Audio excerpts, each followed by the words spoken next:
Hey guys, welcome back to my new video. और आज हमारे साथ है डॉक्टर प्रगति, जिन्होंने अपने फर्स्ट अटेम्प्ट में एफएमजी एग्जाम पास किया है। और कितना मार्क्स लाया है, कैसे इनका प्रिपरेशन था, उन्होंने कहाँ से पढ़ाई किया है, सब चीज हम जानेंगे इनसे। So over to you. Hello, Bhaiya. Hello, everyone. My name is Dr. Pragati Sethi. I have given recent FMG January 2025, and with God's grace, I secured 213. So how I started my journey. I started preparing. If I say seriously, seriously, I started preparing in my sixth year. But when I was doing MBBS, since then I was preparing because मैंने अपना MBBS Ukraine से किया है और वहां पे हमारे पास दो एग्जाम्स होते हैं, क्रॉक वन एंड क्रॉक टू। और जब हम क्रॉक वन के लिए प्रिपेयर करते हैं तो हमारा फर्स्ट ईयर से लेकर थर्ड ईयर तक का जो करिकुलम होता है वो सारा एमसीक्यू फॉर्मेट में आता है, जो कि हमें एफएमजी की तरह ही क्लियर करना बहुत जरूरी होता है। उसे क्लियर किए बगैर हम फोर्थ ईयर में ट्रांसफर नहीं हो सकते। जब मैंने क्रॉक वन की तैयारी की थी तो 6 मंथ्स के टाइम पीरियड में मैंने 10 सब्जेक्ट्स कंप्लीट किए थे, जो कि नॉन क्लिनिकल होते हैं, first year to third year पूरा सिलेबस। तब मुझे थोड़ा प्रैक्टिस हो गया था 6 महीने में, लाइक एक बिग चंक ऑफ सिलेबस को कंप्लीट करने का। और उसके बाद फिर जब क्रॉक टू आया तो क्रॉक टू में फिर फोर्थ ईयर से लेके सिक्स ईयर तक के सारे सब्जेक्ट्स फिर से एमसीक्यू फॉर्मेट में होते हैं। उसमें क्लिनिकल और नॉन क्लिनिकल दोनों ही सब्जेक्ट्स रहते हैं। तो फिर से हमने मतलब मैंने और मेरे फ्रेंड्स ने जिन साथ में प्रिपेयर किया, 6 मंथ्स के टाइम फ्रेम में हमने काफी बड़ा एक चंक सिलेबस का कवर किया। तो ये हमें आदत क्रॉक के टाइम से ही लग गई थी। और फिर मैंने लाइक इंडिया आके एफएमजी के लिए भी प्रिपेयर किया। और बिल्कुल ये कहना बिल्कुल सही है कि क्रॉक वन और क्रॉक टू की प्रिपरेशन की वजह से मुझे एक बूस्ट मिला। और उसके बाद मैंने और पढ़ाई किया, लेवल अप किया और एफएमजी भी क्लियर किया पहले अटेम्प्ट में। नाइस। तो पहले आप ये बताइए कि आपने कौन से यूनिवर्सिटी से आपने पढ़ाई किया है और कौन सा बैच है आपका, बिकॉज मुझे पता है कि यूक्रेन में है तो यूक्रेन के साथ क्या प्रॉब्लम हुआ था, तो मैं वो आपके मुंह से जानना चाहता हूँ। भैया, मैं कीव मेडिकल यूनिवर्सिटी से पढ़ी हूँ और 2018 का बैच है मेरा। और जब वॉर हुई थी तब बहुत प्रॉब्लम हो गया था और हम लोग काफी टेंस थे हमारी डिग्री को लेकर के कि अभी क्या रहेगा। और बहुत टेंस थे। But God is kind and our university got shifted in Poland, and by God's grace I also got invitation letter. But unfortunately I applied for visa, but my visa got rejected. And like all my friends, actually the thing was that uh, when my visa got rejected, like I was totally shattered. And but my family supported me, and they gave me hope, and I applied once again. And then I got visa. And one message I want to give, that we must try again and again, because कई बच्चे थे जिनका visa नहीं लगा किसी वजह से, क्योंकि वो वक्त ही कुछ ऐसा था कि उधर से वॉर हो गई। और फिर जब यूनिवर्सिटी ने हमें इनविटेशंस भेजे, जो बच्चे फाइनल ईयर में थे, तो बहुत सारे बच्चों को इनविटेशंस भेजे। कुछ बच्चों का वीजा लगा, कुछ का नहीं, क्योंकि बहुत सारे बच्चे थे। तो उनका भी अपना एक प्रोटोकॉल था कि वो इतने ही बच्चों को वीजा दे सकते हैं, ऐसा कुछ। तो बट कुछ जिन बच्चों का वीजा नहीं लगा उन्होंने कहीं और ट्रांसफर ले लिया। बट मैंने एक और चांस लिया और फिर से वीजा अप्लाई किया। और luckily I got it, and I am very grateful. I went to Poland and I completed my studies, क्योंकि ट्रांसफर लेने में फिर बहुत कॉम्प्लिकेशंस होती हैं। और पोलैंड जाना मेरी लाइफ का one of the best decision था, क्योंकि वहां पे मुझे और अपॉर्चुनिटीज मिली और बहुत अच्छी कंट्री थी।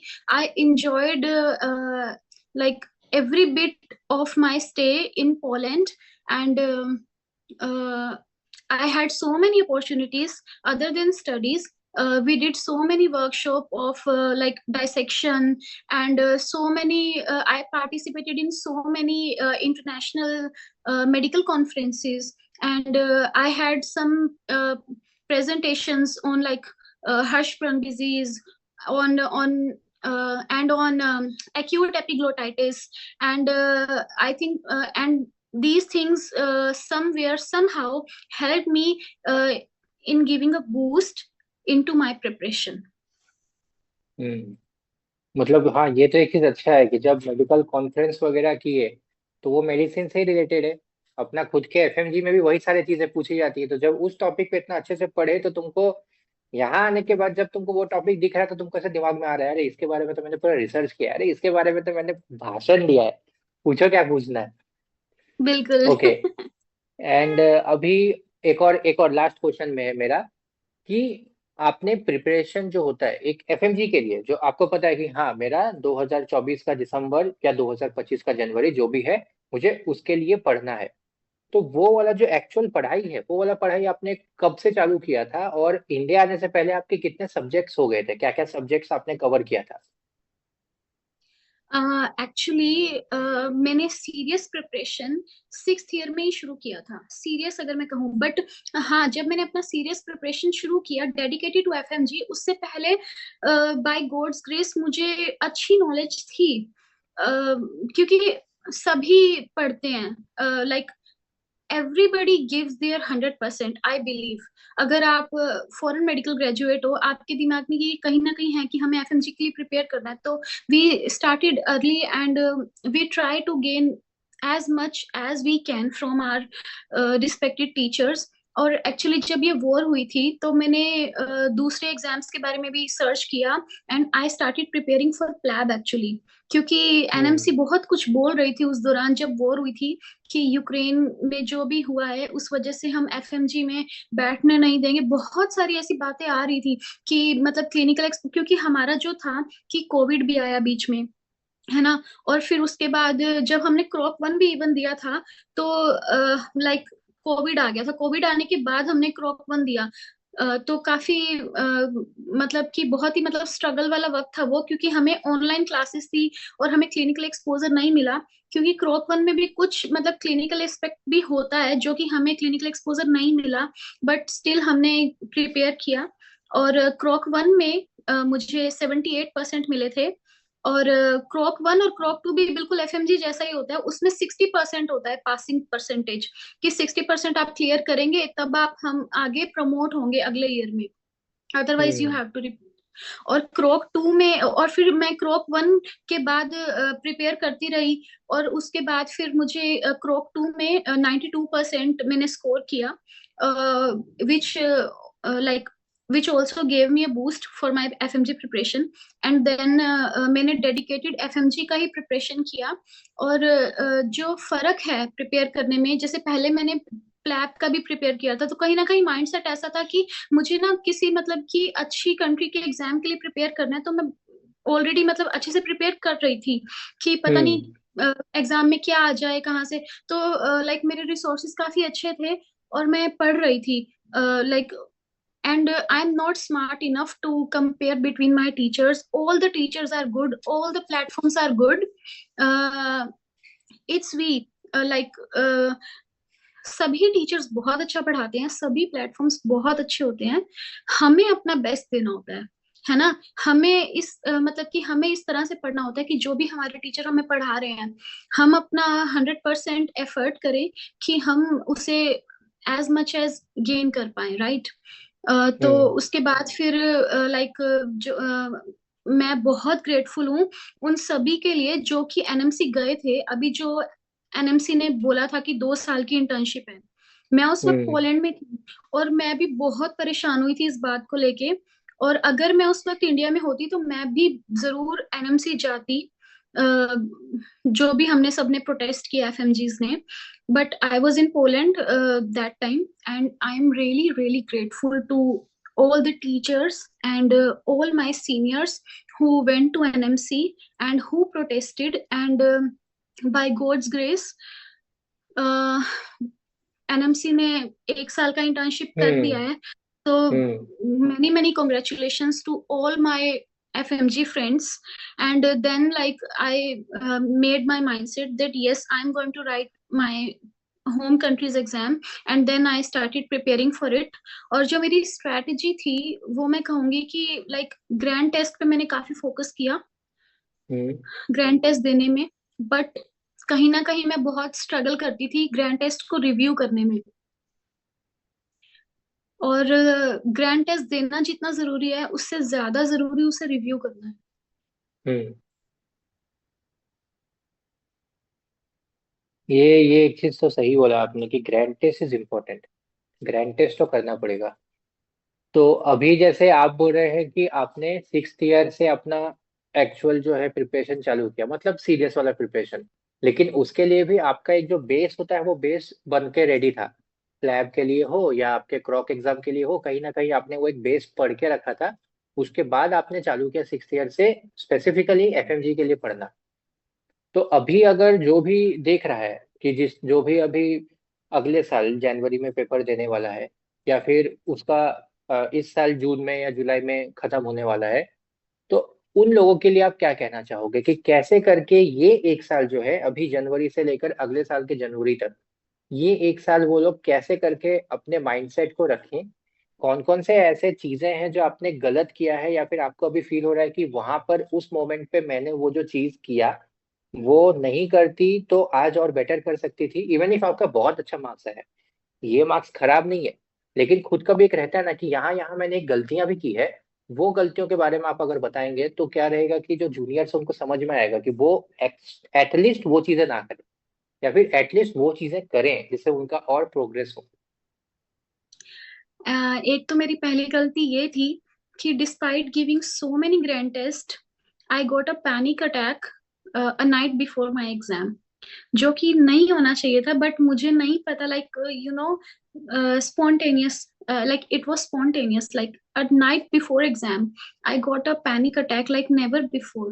I got so much anxious just before my exam, and I think मैं और अच्छा कर सकती थी, but I have no regrets because in my preparation I have given my 100%। और एक्चुअली एग्जाम के दौरान जब जो ये 50 मिनट्स का जो टाइम पीरियड है, मैंने जब पहला अटेम्प्ट किया, लाइक 50 क्वेश्चंस का जो सेट था, 49 questions, okay, went well. 50th question I was reading it, and I was like I am actually habitual of reading the question again. That because you know, like in FMG exam, the question length and stem is uh, like very big. Like they have big MCQs in exam, and you need to be very precise while reading your exam, while reading your exam question, that whether they have put except or not, like these hmm. words, right? uh, you need to be very cautious, you need to be very careful. So I was actually rereading the question. The question was on first degree heart block, and I was rereading it, and I read all the options. Actually I was ruling out, and then I again read the question, and meanwhile it went. So hmm. like you know, I missed it. So but you know, as soon as I missed the like I missed that particular MCQ, I got like a mini shock, like what I have done. But then you know, like my actually all my limbs got cold because of a mini shock. But then I regained my consciousness, and I thought that it's okay, I just lost one question, I have many more, so I have to give my best, right? So that's how I did, and I attempted 299, not 300, because not one three I, hundred 299, yes. yes, I attempted 299। और मैं अपने सभी colleagues को यही message देना चाहूंगी कि like हमें बहुत मतलब जल्दी जल्दी से क्वेश्चन पढ़ के करना होता है, और वो टाइम फ्रेम में। हालांकि मैंने बहुत प्रैक्टिस किया था कि 50 मिनट्स में 50 क्वेश्चंस करने के लिए।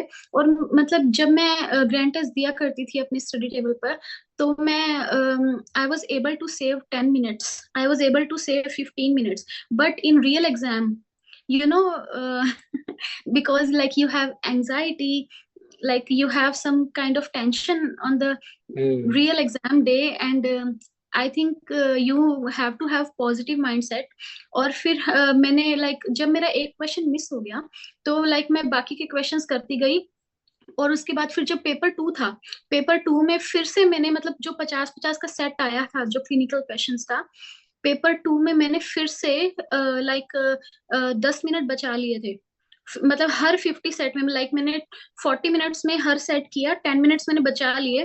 पर उससे भी मेरा ही नुकसान हुआ कहीं ना कहीं, क्योंकि चार हम्म। क्वेश्चंस मैंने सही मार्क किए हुए, चार क्वेश्चंस मैंने गलत कर दिए जब मैं रीचेक करने गई। और so I think I will never recheck my exam paper from, I did this mistake. Now I am not going to recheck any of my paper. I am going to write in my future. Hmm. I think recheck recheck पे हमें तो नहीं जाना है, कुछ भी हो जाए वापस बिल्कुल नहीं जाना हमें होता है क्वेश्चन पे। वापस नहीं जाना है। और हमें अगर टाइम बच गया है ना, तो आई थिंक हमें पीस ऑफ माइंड रह करके अपने माइंड को शांत रखना चाहिए। रीचेक भी हम कर सकते हैं, बट आंसर कभी भी चेंज नहीं करना चाहिए, गलत हो जाते हैं। हम्म। चलो, ये एक है moral of the story. Answer को वापस से ठीक नहीं करना है। तुम टेक्निकली ठीक नहीं, तुम उसको गलत कर रहे हो। बिल्कुल, खुद पे क्योंकि भरोसा जो वो रखना है। फर्स्ट इंस्टिंक्ट, हाँ जी, जो फर्स्ट इंस्टिंक्ट से आता है ना, वही सही होता है। हम्म। वो सही बोला आपने। Nice nice nice. तो अभी क्या चल रहा है, माहौल क्या है, वहां का माहौल क्या है वो बताओ। घर पर सब बहुत खुश हैं। और मैं बहुत बहुत शुक्रगुजार हूँ कि ये वक्त मेरी जिंदगी में आया है। और बहुत मेहनत की है। और मेहनत सब करते हैं। हम्म। हर कोई बहुत कैपेबल है। और हम जो एफएमजीज हैं, उन्होंने बहुत मेहनत किया है सबने अपना डिग्री लेने में। और मेरा जब ये प्रिपरेशन था 6 मंथ्स का, उसमें से 1 मंथ में बेड रेस्ट पर भी रही हूँ। मेरा पैर फ्रैक्चर हो गया था। तो but hmm. I am grateful कि ये जो मेरा बेड रेस्ट था, वो अगस्त में, मिड अगस्त से लेकर के मिड सितंबर तक था। तो I am grateful that did it didn't happen before, just before my exam. It hmm. Happened in between, so that I could manage. और मेरी फैमिली ने बहुत साथ दिया। उनका बहुत एक पॉजिटिव माइंडसेट है। मैं कहीं ना कहीं बहुत होपलेस हो गई थी कि 1 मंथ मेरा वेस्ट हो गया। बट मेरी मम्मा ने, पापा ने मेरे को बहुत पॉजिटिव माइंडसेट के साथ समझाया कि कोई बात नहीं, जितना हो सकता है उतना पढ़ो। और फिर जब मैं पूरी तरह से ठीक हो गई, तो मैंने और ज्यादा मेहनत की। और हम्म। जितना हो सकता था उतना करती थी। और जब पढ़ के थक जाती थी, तब भी मैं कि कोशिश करती थी कि थोड़ा सा और पढ़ लूं, कुछ पैसिवली पढ़ लूं। जब नहीं पढ़ा जाता था, तब भी मैं कुछ लेक्चर सुन लेती थी, या कि इमेजेस, आईबीक्यूज जो हमारे एग्जाम में आते हैं, हम्म। इमेज बेस्ड क्वेश्चंस, उनको मैं देखती रहती थी। जब कि जब भी कभी पढ़ाई से मैं कि अब नहीं पढ़ा जा रहा, तो मैं आईबीक्यूज देखती थी। हम्म। ये अच्छा है कि जब तुमसे हो नहीं रहा है तो दिमाग को डाइवर्ट करो। उस स्पेसिफिक सब्जेक्ट को बार बार पढ़ के सैचुरेट नहीं करना है कि अब वो पढ़ रहे हैं, वीडियो चल रहा है लेकिन दिमाग में कुछ घुस नहीं रहा है। बट बोर हो रहा है ना, हटाओ उसको, कुछ और पकड़ते हैं। क्योंकि तुम इवन इफ कुछ और भी पढ़ोगे तो वो तुम्हारे लिए फायदेमंद ही है। ऐसा नहीं कि तुम कुछ और, मतलब अब आईआईटी जेई के लिए तुम फिजिक्स का पेपर सॉल्व कर रहे हो, वो नहीं करना है। ठीक है। तो अभी तुम्हारा हरियाणा है ना। हम्म। तो हरियाणा में चालू हो जाएगा काउंसलिंग एक एक महीने में। ठीक है। बहुत बढ़िया है, तब तक अभी मजे करो, घूमो फिरो। तो अभी बस इतना ही। And congratulation once again doctor Pragati.